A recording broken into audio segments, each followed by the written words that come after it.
केंद्रीय मंत्री ज्योतिरादित्य सिंधिया के राज्यसभा निर्वाचन को चुनौती देने वाली याचिका में विधानसभा में नेता प्रतिपक्ष गोविंद सिंह की ओर से आवेदन पेश किया गया है, जिसमें कहा गया है कि किसी अन्य बेंच में इस मामले की सुनवाई की जाए। दरअसल गोविंद सिंह की ओर से 3 आवेदन न्यायमूर्ति दीपक अग्रवाल की बेंच में लगाए गए थे। इनमें एक आवेदन को कोर्ट ने खारिज कर दिया, जबकि 2 आवेदन पर सुनवाई 11 अगस्त को होगी। खास बात यह है कि नेता प्रतिपक्ष गोविंद सिंह ने एक तरह से न्यायमूर्ति दीपक अग्रवाल पर सिंधिया के मामले में पक्षपातपूर्ण रवैया अपनाने का आरोप लगाया है। इससे पहले गोविंद सिंह ने सुप्रीम कोर्ट में एसएलपी दायर की थी, जिसे उन्होंने बाद में वापस ले लिया था। अब उन्होंने हाई कोर्ट की ग्वालियर बेंच में केंद्रीय मंत्री सिंधिया से जुड़े मामले की सुनवाई कर रही बेंच को बदलने की मांग की है। गौरतलब है कि केंद्रीय मंत्री ज्योतिरादित्य सिंधिया के राज्यसभा निर्वाचन के दौरान उनके द्वारा अपने आपराधिक रिकॉर्ड के बारे में शपथ पत्र में जानकारी नहीं दी गई थी कि उनके विरुद्ध भोपाल के श्यामला हिल्स थाने में कोई मामला पंजीबद्ध है।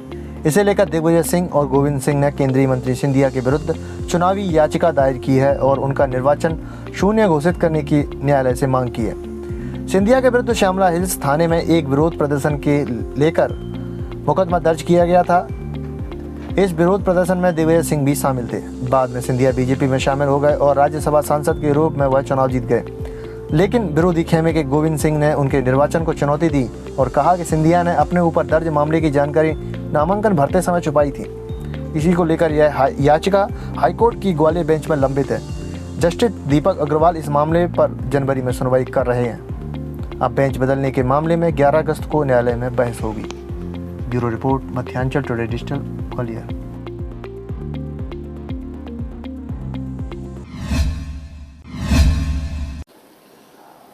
राज्यसभा चुनाव में जो करप्ट प्रैक्टिस का मामला ज्योतिरादित्य सिंधिया जी के विरुद्ध लगाया गया है डॉक्टर गोविंद सिंह जी द्वारा, उसमें 2018 की एफआईआर जो कि श्यामला हिल्स थाना भोपाल में दर्ज की गई थी और उसका उल्लेख उनके द्वारा राज्यसभा के नामांकन के वक्त नहीं किया गया था।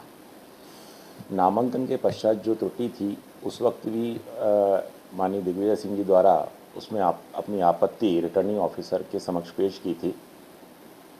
तत्समय रिटर्निंग ऑफिसर द्वारा यह कहकर उनका आवेदन निरस्त कर दिया गया था कि आप एक एप्रोप्रिएट फोरम और उचित प्लेटफॉर्म पर इसको पेश करें।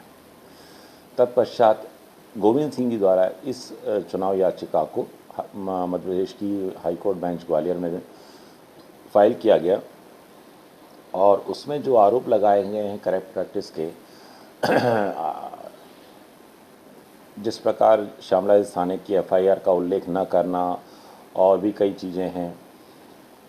अभी वर्तमान में जो स्थिति प्रकरण की है उसमें पिटिशनर की तरफ से जो आवेदन पेश किए गए थे